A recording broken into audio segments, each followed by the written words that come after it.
Hello, and welcome to the yearly update video for Tides of Revival. So I'm going to talk about what we did in 2023 and what's maybe coming in 2024. So let's get right into it. I'm going to try and keep it fairly quick. So if you don't know, just a quick introduction to the game. The genre that I've chosen to call it in or put it in is Massive Immersive Sim. I might change it, but I think maybe that's the shortest way to get it the right, meaning across. And the slightly longer version is that it's a first-person single-player fantasy RPG set in a massive, offline procedurally generated, dynamically simulated, believable open world. And it's a bit of a mouthful, and there's a long version of this, and I will link to it. But it's long. It's 2.5 hours. So, I mean, you don't have to watch all of it, but yeah, it's long. Yeah. All right, let's move on. So there have been some really big things happening in 2023. I think, much more than I thought would happen if you go back and watch my previous yearly video. And I think a large part of that is just, based on the fact that very early after, or very soon after I released that video, in the beginning of January 2023, I actually got,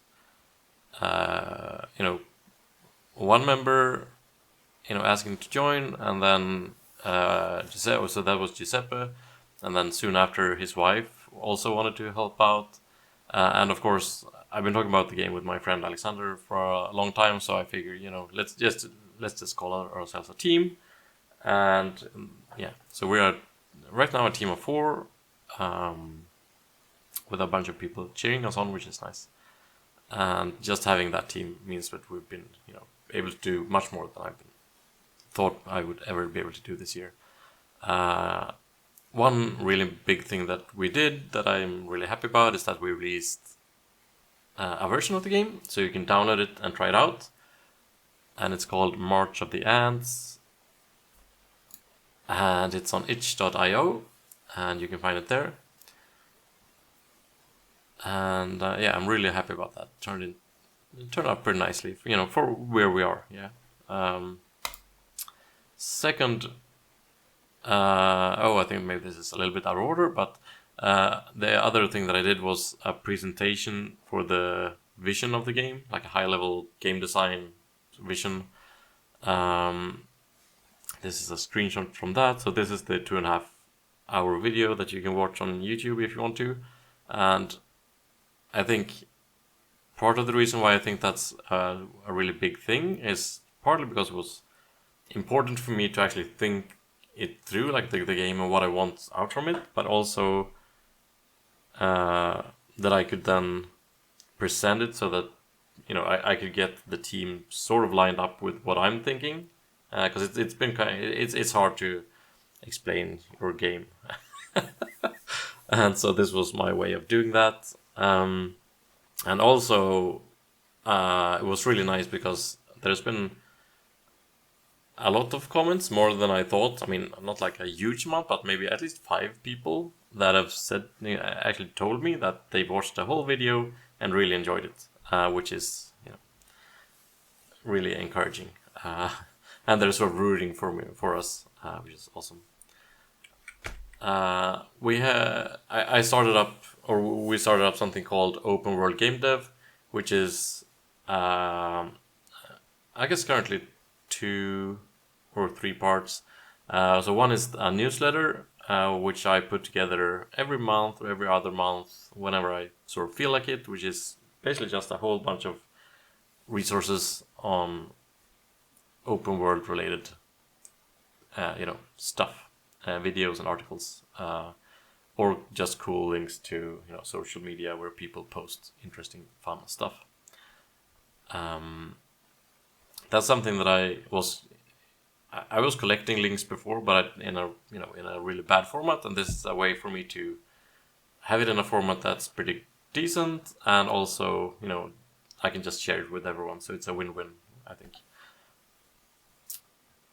And we have Discord as well, where we, post links and we talk about open world stuff, and we also do all of our Tides of Revival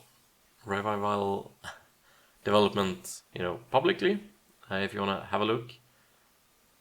And there's a YouTube channel as well, like this YouTube channel, it's the same one, where I do reviews on some books, which I think have some relevance to open world development.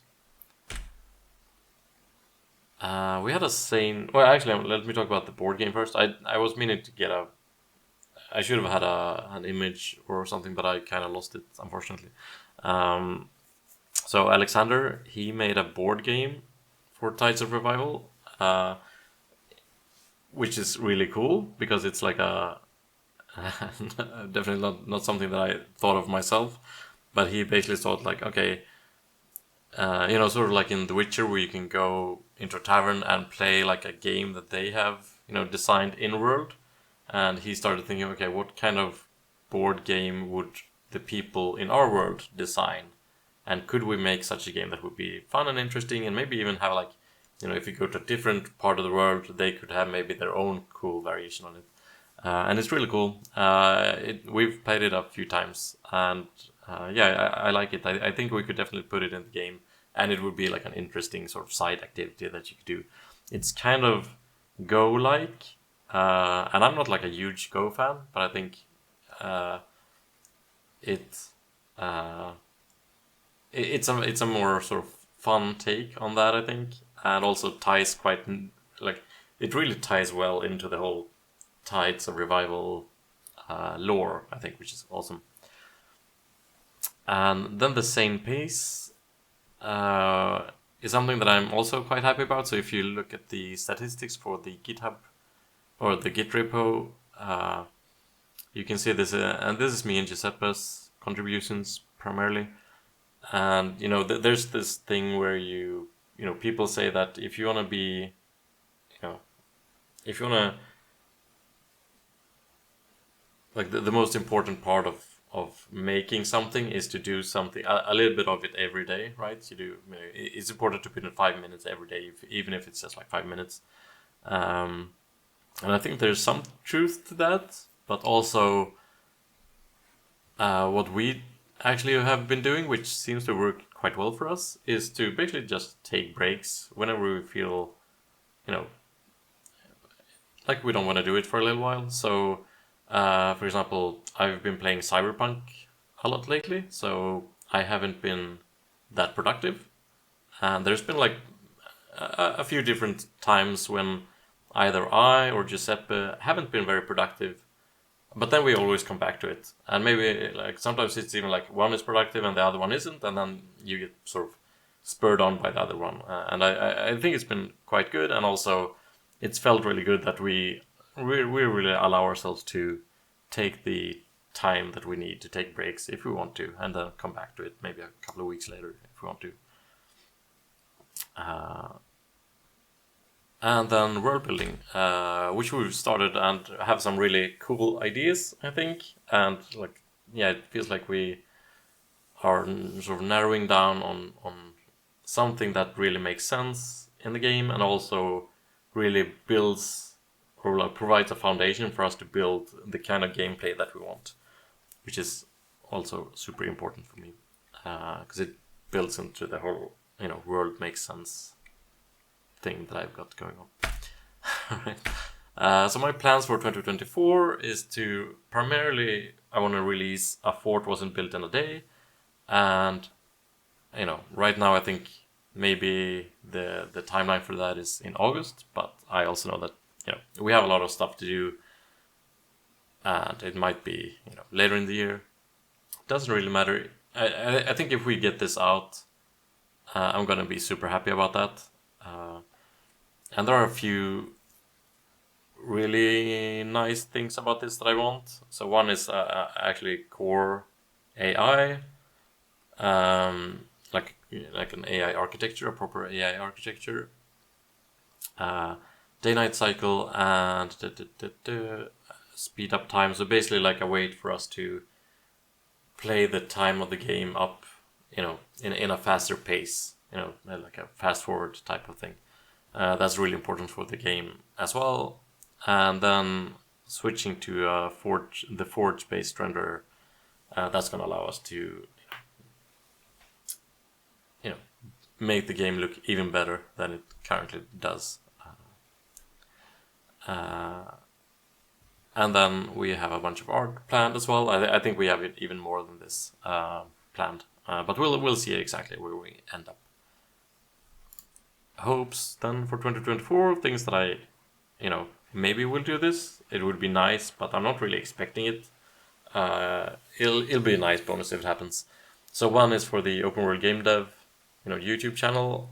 One thing that I would like to do is to have a few more interviews, and also maybe find a few people doing open world games that I could get together for like a sort of panel type discussion. I think that would be really interesting, because there's a lot of open world subjects that could be discussed. Like it's just so wide an area. So yeah, I think that could be super fun. If I do it, I think mostly depends on if I have the energy and time to do it. I think maybe we can grow a little bit. That would be cool.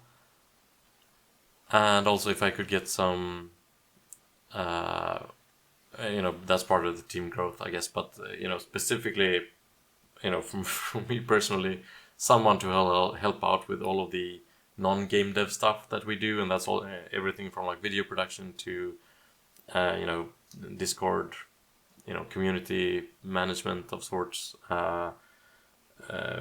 updating the newsletter and, organizing it, and all manner of things would be super helpful for me. Even if it was just like, someone, giving me 2 or 3 hours per month, that would be amazing, I think. So, yeah. And, what are we doing after 2024? Well, these are our plans. So this is what I released in January of this year. And then in November, we released March of the Ants. And this is the release that we're going to release this year. And then next year is this one. And then, timelines are what they are. But in 2026, we're going to release this release, or this hill, as we call them. And I think this will be really the first version of the game where you can start to feel like, okay, now I get what Tides of Revival is really about, right? This is a wave shooter, and that's not at all what Tides is about, but that's totally okay that we made that way, because it was a stepping stone towards getting to where we want to be. And you can, if what I'm talking about now sounds strange or interesting, you can watch my talk called Building a Game by Climbing Mountains or something like that.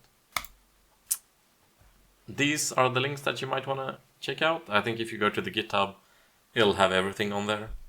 I'll also try and put them in the comment section, so check that out. And yeah. Feel free to come on the Discord and ask questions, or you can post them down here as well. Sometimes I answer YouTube comments. I want to do more. All right. That's it for me. Bye bye.